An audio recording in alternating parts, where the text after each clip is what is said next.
Assalamualaikum warahmatullahi wabarakatuh. USM News kembali hadir menjumpai Anda.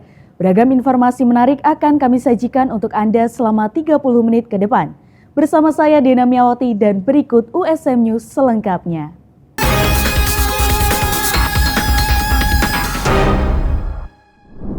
Dalam meningkatkan kompetensi para relawan, Palang Merah Indonesia Kota Semarang menjadi tuan rumah gelaran latihan gabungan relawan PMI Korwil 1 Jawa Tengah.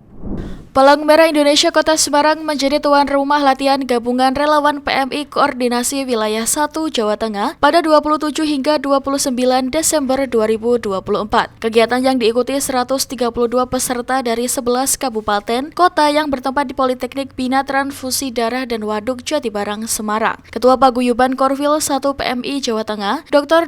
Awal Prasetyo MKes SPTHTKL MMARS menekankan bahwa relawan PMI harus profesional dan memiliki keterampilan yang dibutuhkan. Jadi kalau relawan PMI itu mesti menyadari dua hal yang harus dijadikan fokus. Itu yang pertama itu adalah memproteksi hidup.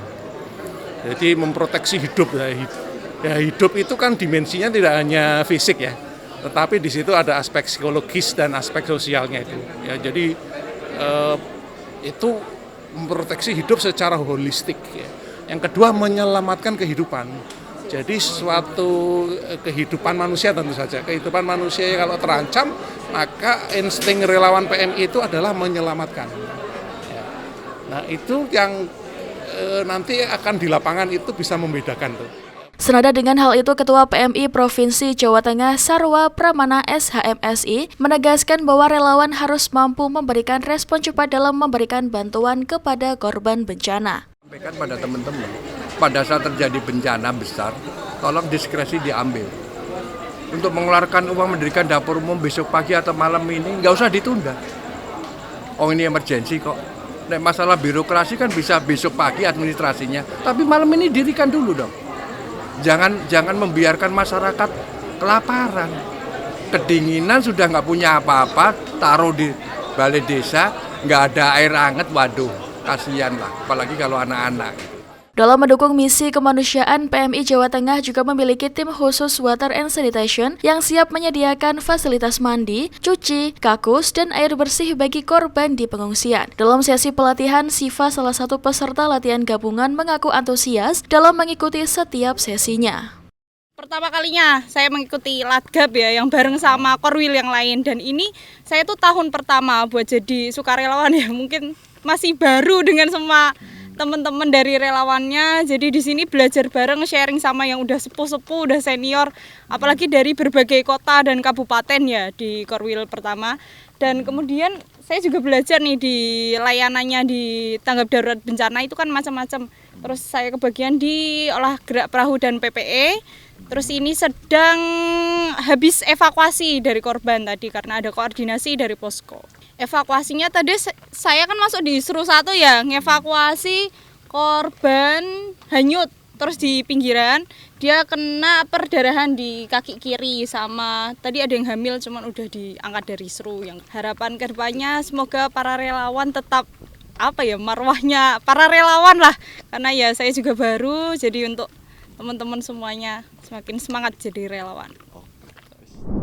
Dalam rangka menyambut libur akhir tahun, SMK Negeri 4 Semarang mengadakan kelas meet sebagai ajang untuk meningkatkan semangat siswa usai melaksanakan ulangan akhir semester.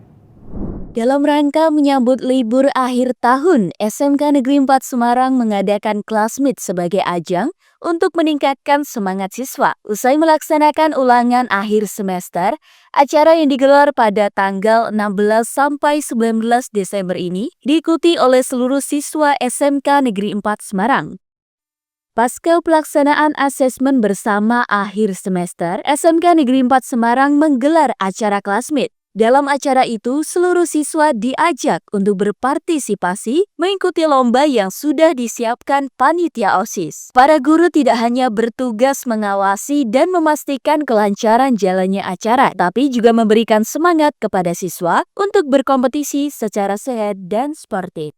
Kalau Bapak Ibu Guru sangat mendukung, kita mengapresiasi kegiatan anak-anak, kita juga memperbolehkan anak untuk memilih macam-macam lomba yang akan diadakan di class meeting ini. Jadi apa yang mereka inginkan kita siap mendampingi. Berbagai lomba menarik yang disiapkan untuk siswa, diantaranya pertandingan olahraga seperti basket, voli, dan permainan seru lainnya yang penuh tantangan. Classmate kali ini terbukti berhasil mengasah kemampuan atletik siswa, sekaligus menjadi ajang kebersamaan yang menyenangkan menjelang liburan akhir semester. Karena classmate ini sebagai ajang pembakat telah mengikuti ujian, sebelumnya kita sudah ujian, nah kita senang-senang bareng, gembira bareng di classmate kali ini. Hingga hari ketiga ini, siswa-siswa tampak antusias mengikuti setiap sesi perlombaan. Selain mengasah kemampuan mereka di dunia atletik maupun kerjasama dalam tim, juga menjadi kesempatan bagi para siswa untuk melepas penat usai ulangan akhir semester. Dengan berbagai kegiatan seru yang menghibur, diharapkan siswa bisa kembali merasa segar setelah ulangan yang menegangkan. Tak lupa meninggalkan kenangan untuk liburan yang menyenangkan. Pemerintah Kabupaten Blora mematangkan kesiapan untuk meresmikan Jalan Pramudia Anantatur dari regulasi hingga sosialisasi ke masyarakat. Dengan melakukan rapat lintas sektoral yang dipimpin Asisten 1 Bidang Pemerintahan dan Kesejahteraan Rakyat Setda Kabupaten Blora, Agus Puji Mulyono, diantaranya turut melibatkan Bapeda, Dinpora Putpar, Dinduk Copil, PUPR, Dinrum Kimkup, Dewan Kebudayaan, Tim TP2D, Kecamatan, Kelurahan hingga RT atau RW. Rapat membahas usulan Jalan Pramudia semula diusulkan dari keluarga kemudian disampaikan ke Bupati. Menurut Agus PM, Pramudia Anantatur adalah sastrawan yang sudah melegenda hingga dunia, sehingga pemerintah kabupaten ingin turut memberikan apresiasi. Rencana awalnya akan mengubah Jalan Sumbawa, namun kemudian ada beberapa usulan dan alternatif. Dari beberapa masukan dari perwakilan masyarakat, ada yang mengusulkan agar Jalan Pramudia lebih baik untuk menamai jalan lain di Blora yang belum ternamai dan tidak menggantikan Jalan Sumbawa. Alasan keberatan warga tersebut didasari jika mengganti nama Jalan Sumbawa akan berdampak pada penggantian dokumen kependudukan dan hal-hal lain terkait, sehingga mereka menyarankan pilihan lain. Dari usulan itu akan ditampung dan menjadi alternatif pilihan untuk mengambil keputusan ke depannya. Mengingat di Kabupaten Blora masih banyak ditemukan jalan yang belum memiliki nama jalan, warga mengusulkan untuk dipakai di sepanjang Jalan Pasar Sido Makmur. Mulai dari pertigaan Kaliwangan hingga perempatan Kamulan akan diusulkan menjadi Jalan Pramudia Anantatur. Nah, sudah hukum, nanti ada kita tidak lanjuti, mungkin barangkali kabupaten kota lain yang sudah ada, ini akan kita studi tirulah seperti itu, okay? Bagaimana mereka menamakan namanya ini, apakah dengan perda atau perbu. Yang sudah ada ini kami masukkan dari ada Kabupaten Banyumas, Jawa Tengah, itu sudah ada perda seperti perda penamaan jalan. Agus PM menambahkan hal lain yang juga sedang disiapkan adalah terkait dasar hukum. Dari hasil rapat akan disusun regulasi untuk kebijakan itu. Ratusan mahasiswa yang tergabung Aliansi Jepara menggugat melaksanakan aksi demo di depan kantor DPRD Kabupaten Jepara, Jawa Tengah, Senin sore.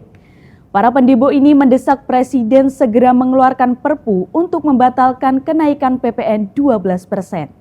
Meski diguyur rintik hujan tidak membatalkan semangat ratusan mahasiswa yang menyuarakan penolakan kenaikan pajak pertambahan nilai 12% di depan kantor DPRD Jepara, Jawa Tengah. Para pendemo membentangkan spanduk yang bertuliskan tolak kenaikan PPN 12% di gerbang gedung DPRD Jepara sebagai salah satu bentuk penolakan. Selain itu, berbagai organisasi mahasiswa dari GMNI maupun PMII saling bersatu menyuarakan tolak kenaikan PPN 12%. Ketua Badan Eksekutif Mahasiswa Unisnu Jepara, Adam Mahfudz, mengatakan dalam aksi demo kali ini pihaknya membawa 6 tuntutannya. Di antaranya mendesak Presiden segera mengeluarkan Perpu untuk membatalkan kenaikan PPN 12%, pemerintah segera mengimplementasikan pajak emisi karbon yang sempat tertunda di tahun 2022, mendorong pemerintah untuk menerapkan kebijakan pajak kekayaan yang menyasar individu berpenghasilan tinggi, mendorong pemerintah untuk menerapkan kebijakan pajak kepada komoditas besar seperti tambang, sawit, dan batu bara, mendesak pemerintah agar meninjau kembali APBN yang terbuang sia-sia untuk proyek-proyek strategis nasional, dan mendorong pemerintah untuk melakukan judicial review terhadap Undang-Undang Nomor 7 Tahun 2021 tentang harmonisasi peraturan perpajakan. Ini apa aja? Ada beberapa tuntutan dan pada umumnya adalah kita menuntut untuk adanya kenaikan PPN 12% dan jelas kita selaku mahasiswa dan masyarakat Jepara sepakat untuk menolak hal itu. Kalau misalnya nggak diajukan bagaimana Mas mungkin? Tadi saya sudah menyampaikan bahwa ketika hari ini tuntutan kita tidak diterima dan tidak ada follow up lebih lanjut oleh Bapak-Bapak Dewan, kita akan turun aksi dengan massa yang lebih banyak. Dan hasil dari PPN kita juga memiliki rekomendasi dan tuntutan. Setidaknya ada 6 tuntutan yang nanti akan kita ajukan.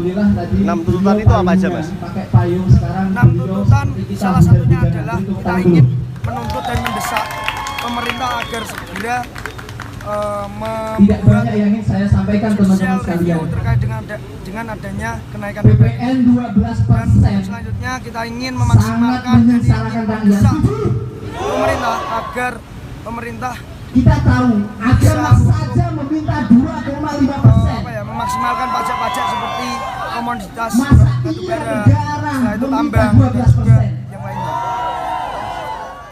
Menurutnya, daripada menaikkan PPN 12, seharusnya pemerintah bisa lebih fokus untuk mengoptimalkan beberapa komoditas yang telah dihasilkan. Satu di antaranya seperti hasil pertambangan. Dia menegaskan jika tuntutan pihaknya tidak dipenuhi akan kembali melakukan aksi lebih besar kembali. Dari Jepara, Eni Ayu Lestari melaporkan.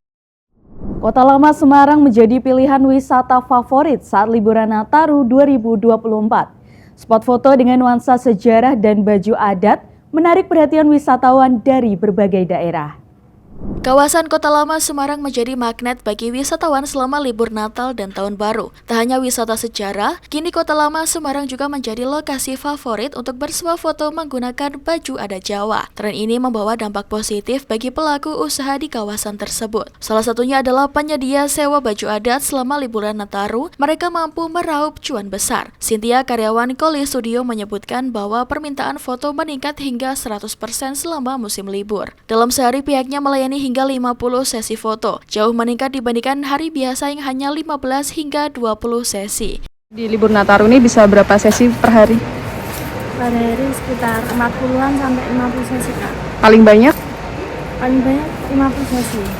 Itu bisa berapa orang sih Mbak kira-kira? Kira-kira 100 sampai 200 orang. Mereka paling banyak dari keluarga kah atau dari apa?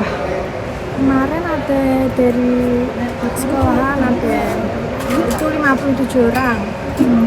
Terus 34 orang itu OSIS Kak. Terus kalau yang lain ada apa lagi? Yang lain ibu-ibu dari juga ada sekitar 20 orang. Terus yang keluarga juga sekitar 15-an orang. Mereka kebanyakan milih baju yang apa Mbak? Merah, hitam, sama biru Kak. Oke. Terus mereka berarti milih foto-foto di Kota Lama pakai baju itu gitu. Foto di luar gitu, di sekitaran sini sih Kak, diarahin juga sama FB-nya. Seperti halnya dua wisatawan asal Cirebon, Jawa Barat, Ayu Rahayu dan Asep Supriyadi. Mereka sengaja datang untuk bersuah foto dengan mengenakan baju adat Jawa. Menurut mereka, mengenakan baju adat tidak hanya untuk berfoto, tetapi juga sebagai cara untuk mengenalkan budaya Jawa kepada anaknya. Kita pilih tema adat Jawa buat kenang-kenangan, biar di sini ada memorinya bareng sama keluarga. Ini baru pertama kali ke Kota Lama atau gimana? Sebenarnya udah 2 kali sekarang ya, kalau sama anak 2 kali sekarang dari tahun lalu. Cuman waktu tahun lalu kita belum ada kesempatan buat foto bersama yang ini adat Jawa, jadi kita agendakan khusus tahun ini buat kesini dan bisa live foto adat Jawa. Terus gimana kesannya udah pakai baju, tinggal nunggu foto gitu gimana? Seru ya dia. Seru nggak? Seru banget. Terusan biar tahu nih, pakai baju kayak gini lebih berwibawa gitu. Dengan ada bajunya, dengan khasnya kayak gitu. Lawang Sewu kembali membuka ruang bawah tanah atau basement setelah 10 tahun tutup. Hal itu sontak menarik perhatian wisatawan saat liburan Nataru 2024.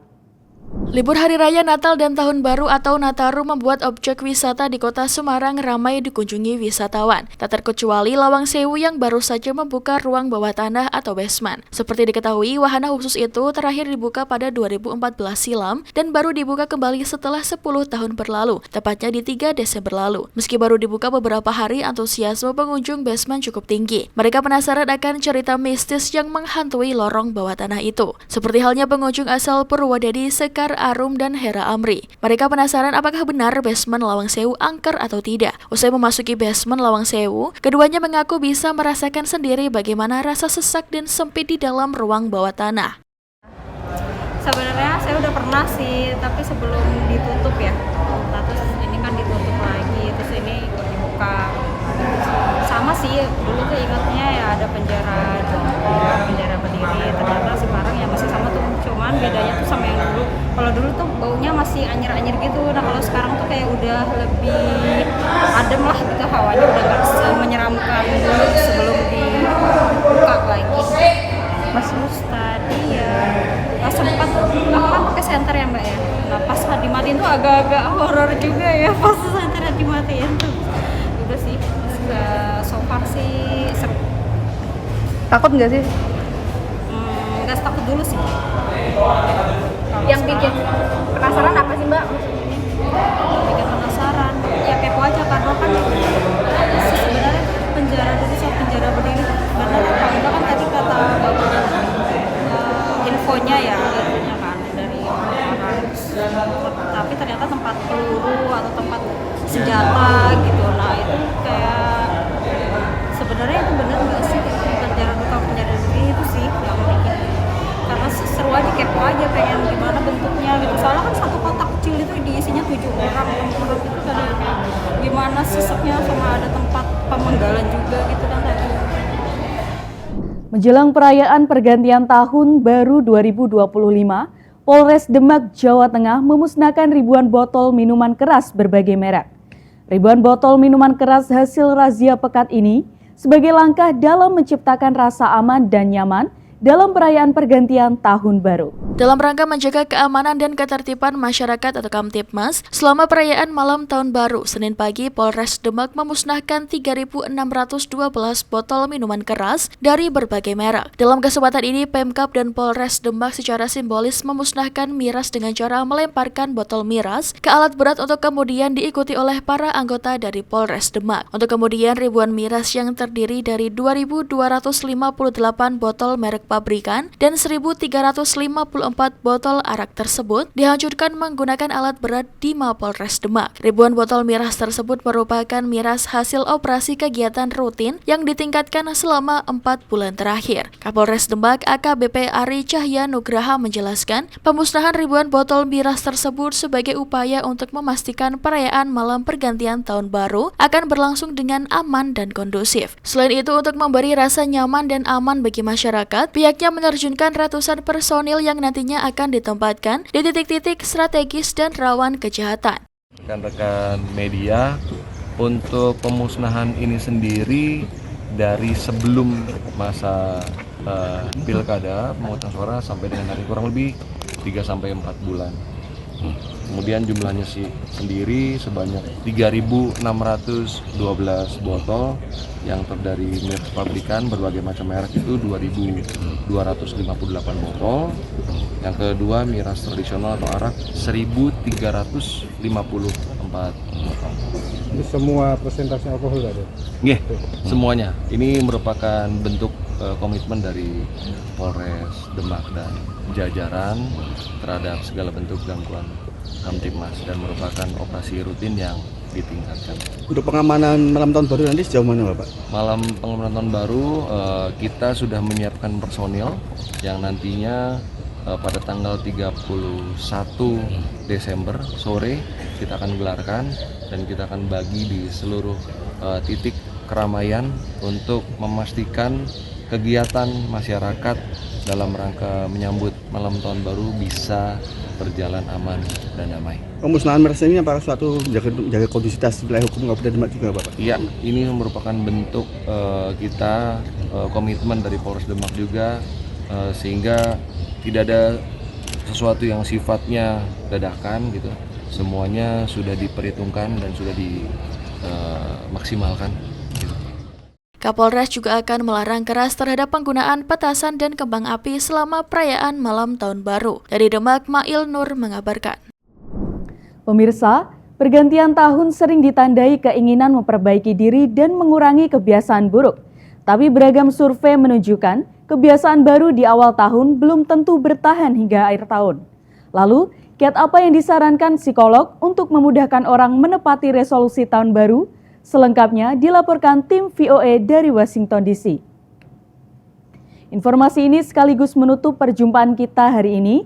Saksikan terus USM News hanya di USM TV. Saya Dena Miawati dan seluruh kru yang bertugas pamit undur diri. Terima kasih. Wassalamualaikum warahmatullahi wabarakatuh.